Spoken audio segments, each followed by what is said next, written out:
Orang yang sampai 2 dos vaksin, apakah boleh dijangkiti? Tak ada varian ni pun kajian lapangan telah mengatakan boleh dijangkiti. Sebab tu saya tahu, yang mana baru masuk ni saya cerita balik lah. Saya penat saudara tak pergi tengok ni. Herd community, artinya macam mana tuan-tuan? United Kingdom menjadi negara pertama. Singapura adalah negara kedua. Ingat United Kingdom adalah negara pertama dan Singapura adalah negara kedua yang mengumumkan. Apabila sampai masanya, mereka akan gazetkan pandemik ini sebagai flu biasa. Tapi sebelum tu, dia kena buat dulu herd community, iaitu menyuntik sebanyak mungkin rakyatnya. Berarti macam ni Di London, kalaulah 100% penduduk, di UK, kalaulah 100% penduduknya divaksin, akan berlaku jangkitan. Tapi bila berlaku jangkitan, vaksin yang ada dalam tubuh hanya menyebabkan saudara berada pada tahap 2 paling tinggi. Ini kajian lapangan ke atas keberkesanan semua vaksin. Yang saya cerita nanti pula, nanti booster saya cerita kemudian. Okey, saudara dapat 2 vaksin, saudara akan positif. Masalah kita sekarang, walaupun saya dah ambil 2 vaksin, saya masih tak boleh bergerak. Kerana 80% rakyat Malaysia yang lain belum lagi menerima suntikan walaupun dos yang pertama. Di England tu yang saya sebut tadi tu, walaupun suntikan telah pun dos pertama telah mencapai hampir 80%, dos kedua telah melebihi 50%. England masih ada 35,000 kes. Tetapi 35,000 kes yang disahkan di England, kita tak dapat data, tapi saya yakin 80% datanya adalah mereka yang berada pada tahap 1 dan tahap 2 saja, iaitu bergejala tetapi tidak sampai kena pneumonia.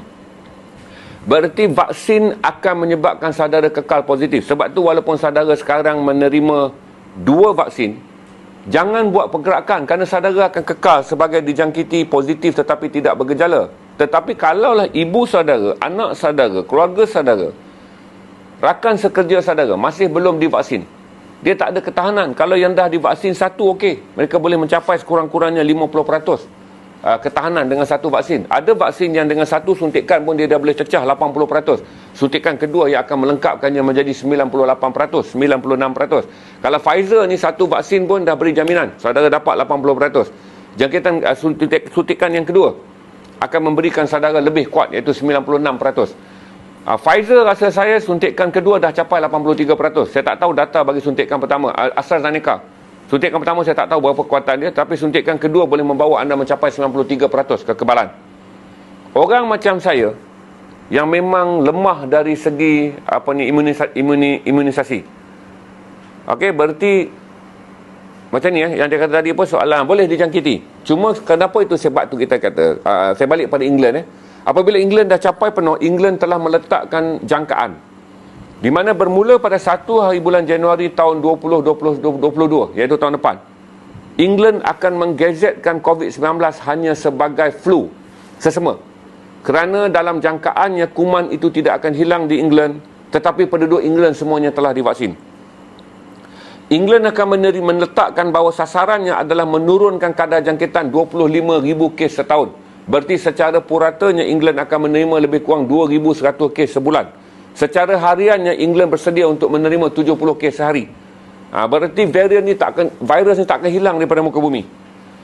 Berarti sekarang, sebab tu saudara tak perlu terkejut apabila orang yang terima 2 suntikan dia positif, tapi dia positif maksimum sampai tahap 2 je. Iaitu 1, kalau dia kena tahap 1, okey, normal. Di mana ada kuman di tubuh tapi kuman tak menjejaskan dia. Kalau dia kena tahap 2, macam saya yakinlah saya tak akan tahap 1. Kalau saya kena tahap 2 sebab saya mempunyai gangguan jangkitan paru-paru yang serius. Saya pernah ada rekod mengalami gangguan TB daripada Asia Selatan bila saya balik daripada Mekah. Kalau kena tahap 2 maksimum, sebab saudara dah ada vaksin dalam badan, maksimumnya berarti paling teruk pun saudara akan kena hingga hilang dari bau dan hilang dari rasa dan sedikit sakit tekak. Beberapa kajian lapangan mengatakan sukar bagi mereka yang telah divaksin 2 kali sampai ke tahap 3, iaitu jangkitan pneumonia. Berarti kita ambil teori ni, macam mana Singapura juga gazet benda yang sama. Dunia akan bergerak dengan virus ini akan kekal seperti mana sesama. Di mana sesama pertama kali menyerang manusia, dia tak pernah terhapus atas muka bumi. Polio apabila dia menyerang manusia, dia tak pernah terhapus atas muka bumi. Campak apabila dia mula menyerang manusia, dia tak pernah terhapus atas muka bumi. Cuma virus yang ada ini, kerana dia adalah virus baru, dunia tak dapat patternkan lagi langkah-langkah prevention. Yang kita ambil sekarang ni hanyalah langkah pemvaksinan. Para saintis, 6,000 pakar yang berada di dunia yang bekerja sekarang untuk mengatasi benda ni, 6,000 pakar di seluruh dunia ni. sedang menumpukan kepada pemvaksinan terlebih dahulu sebelum makmal dapat menyediakan langkah-langkah yang lain, vitamin, suplemen atau apa saja yang boleh dibuat bagi mengukuhkan sistem tubuh. Tetapi nak mengatakan vaksin ni sifar, tak mungkin. Jadi waktu kita kena sumpuk herd community. Sebab tu saya marah pada artis terkenal yang tak nak suntik tu. Dia tak nak suntik dan dia tak nak suntik mak dia. Tak apa, pasal mak dia kaya, cepat mati dia boleh dapat kata pusaka, dia boleh kaya. Okey? Dia tak nak suntik, tak ada masalah. Tapi jangan halang orang tua lain. Sebab kita sedang nak bentuk herd community. Herd community ni apabila semua divaksin. Prevention yang kita akan buat selepas ni, kalaulah kita dah vaksinkan kanak-kanak 12 tahun dengan mengikut standard yang telah diamalkan di negara maju di seluruh dunia, berarti angka pemvaksinan di negara kita hanya meninggalkan bayi dan mereka yang berada 12 tahun ke bawah sebagai yang tidak divaksin. Tetapi apabila orang yang mencipta gerakan interaksi sosial yang paling besar telah divaksin, kalau berlaku jangkitan ke atas kita pun, kita boleh mengendalikannya. Selesai saja kita buat herd community semua orang vaksin ni tanpa bergantung pada muka bunga cengkeh ni. Okey? Sekarang ni kata pakai ketul pun boleh. Okey? Kita boleh menumpukan untuk melihat bagaimana pula kalau ada hospital, kalau ada tumpuan perubatan pun selepas herd community dibentuk, di mana 80% rakyat Malaysia yang berusia 18 tahun ke atas, kita berharap kerajaan order lebih banyak vaksin. Untuk membolehkan 12 tahun ke atas juga divaksin. Berarti tumpuan kita adalah penjagaan kesihatan untuk melihat bayi dan juga kanak-kanak di bawah 12 tahun je sebagai bangsa yang terdedah. Dan kita berharap pada waktu itu para saintis antarabangsa telah menemui cara yang selamat untuk membolehkan pemvaksinan di jalan kalau boleh selepas baby lahir. Baby tu umur 3 bulan je kita dah suntik. Sebab ada vaksin-vaksin yang telah diberikan kepada kanak-kanak.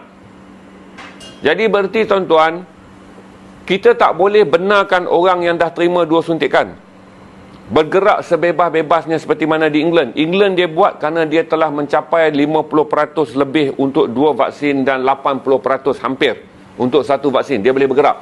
Eropah boleh membenarkannya.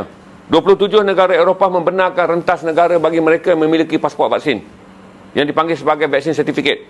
Mereka boleh rentas. Waktu saudara tengok bola, semua yang rentas tu, ramai-ramai jerit tu, ramai-ramai tak bertopeng tu, adalah mereka yang telah pun memiliki sijil vaksin, iaitu telah menerima 2 suntikan vaksin. Berarti di Malaysia, orang capai, walaupun kita dah capai 30%, besok pun ramai orang akan menjerit ni, orang yang 30% ni, kami dah 2 vaksin, kami dah 2 vaksin, kami nak hidup macam England. Tak boleh, kerana kalau saudara dah capai 2 vaksin pun dalam tubuh saudara ada jangkitan varian, terutama varian India ni, Delta ni, saudara balik ke kampung dengan mengatakan anda telah pun mempunyai 2 vaksin.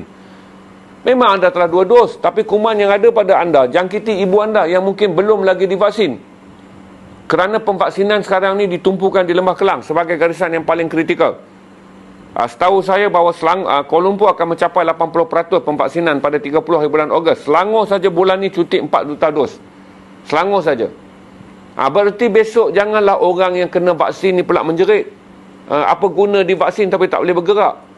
Saudara tidak dibenarkan bergerak untuk tidak membunuh orang lain yang menerima 2 vaksin. Sebab saudara sedang dijangkiti tetapi saudara telah divaksin.